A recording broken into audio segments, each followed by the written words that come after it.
Hello and नमस्ते। मेरा नाम कीर्ति है और स्वागत है आपका मेरे चैनल बुकर्स अड्डा पर।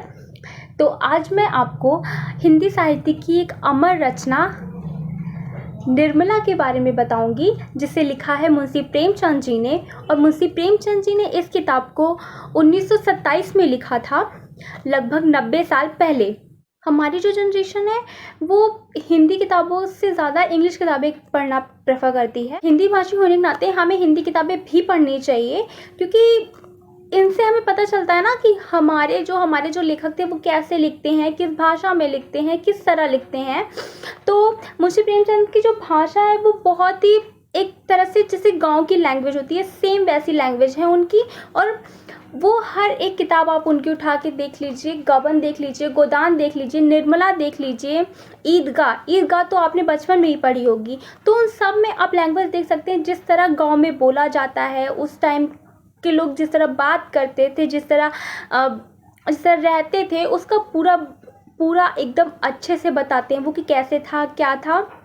तो ये चीज़ मुझे उनकी बहुत अच्छी लगती है। और अगर आप भी हिंदी साहित्य पढ़ना चाहते हैं और आपको लगता है कि बहुत मोटी किताबें होती हैं हिंदी साहित्य की, तो आप गबन या गोदान ना चूज़ करके आप ऐसी छोटी छोटी किताबें ले सकते, जैसे निर्मला। इसमें 184 पेजेस ही हैं और ये 125 रुपये की मैंने बुक स्टोर से ली थी। अगर आप इसे अमेजोन से परचेज़ करेंगे तो इससे कम में भी आपको मिल जाएगी ये। तो अगर आप हिंदी साहित्य पढ़ना चाहते हैं तो आप छोटी छोटी किताबों से स्टार्ट करेंगे, हिंदी साहित्य पढ़ने में इंटरेस्ट भी आएगा। पर अगर आप एक बड़ी मोटी किताब या कोई मोटी नॉवेल उठा लेते हैं तो फिर आपको थोड़ी सी बोरियत होगी उसमें। तो मैं आपको सजेस्ट करूँगी, अगर आप अभी से स्टार्ट कर रहे हैं तो आप छोटी छोटी किताबें पढ़िए, जैसे मुंशी प्रेमचंद की निर्मला हो गई, जयशंकर प्रसाद की तितली हो गई, और 2-4 किताबें ऐसी हैं, बहुत सारी ऐसी किताबें हैं जो कि बहुत छोटी छोटी हैं और हिंदी साहित्य का सार है उसमें। तो आप ज़रूर हिंदी साहित्य पढ़ना ज़रूर प्रेफर करिए, क्योंकि हम सब हिंदी भाषी हैं तो हमें अपनी हिंदी साहित्य के लिए थोड़ा बहुत तो इंटरेस्ट होना ही चाहिए। तो आपको मैं याद दिलाना चाहूँगी, अगर आप मेरे चैनल पे नए हैं तो लाइक, सब्सक्राइब और कमेंट करना ना भूलें। और अगर आपने पहले से ही सब्सक्राइब कर लिया है तो सब्सक्राइब के जस्ट बगल में एक बेल आइकन है, उसे ऑन करना ना भूलें, ताकि जब भी मैं अपनी वीडियो डालूँ तो सबसे पहले नोटिफिकेशन आपको मिले। तो चलिए शुरू करते हैं। तो ये कहानी है 15 साल की निर्मला की, जिसकी शादी उसके माता पिता दहेज ना देने के कारण एक बहुत ही बड़े उम्र के आदमी के साथ कर देते हैं, जिसकी उम्र 40 साल रहती है। और उनके तो 3 बच्चे भी रहते हैं, 3 बेटे रहते हैं, और जो उनका सबसे बड़ा बेटा निर्मला की ही उम्र का रहता है। निर्मला जब शादी करके उस घर में जाती है तो वहाँ पे वो उन सब से अपना संबंध अच्छा करने में लग जाती है, पूरी तरह से अपना सब कुछ उन्हें दे देती है और उनकी सेवा में पूरी तरह से लग जाती है। लेकिन उसे ये नहीं पता था कि निर्मला का उसका सबके साथ ना घुलना मिलना, सबके साथ अपना संबंध अच्छा बनाना उसके लिए बहुत भारी पड़ेगा।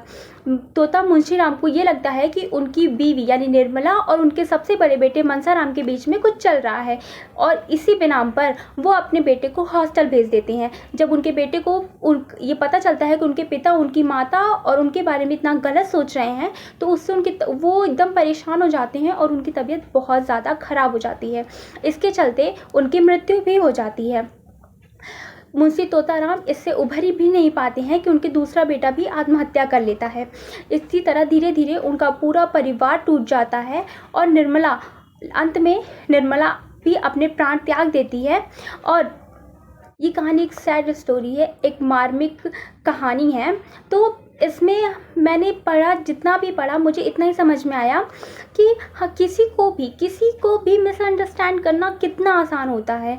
मुंशी तोताराम ने अपनी बीवी और अपने बेटे के बारे में गलत सोचा और उनका पूरा परिवार बर्बाद हो गया। इस तरह हम भी होते हैं, हम भी कभी बिना कुछ सोचे समझे, बिना जाने, हम जो भी हमारे दिमाग में आता है हम वो सोचते हैं और लोगों को मिसअंडरस्टैंड कर लेते हैं, लेकिन हमें नहीं पता होता कि उसका नतीजा क्या निकलेगा। मुंशी तोताराम को भी नहीं पता था इसका नतीजा क्या निकलेगा, पर जब सब कुछ बर्बाद हो गया तो उन्हें इतना गिल्ट हुआ कि आप सोच भी नहीं सकते।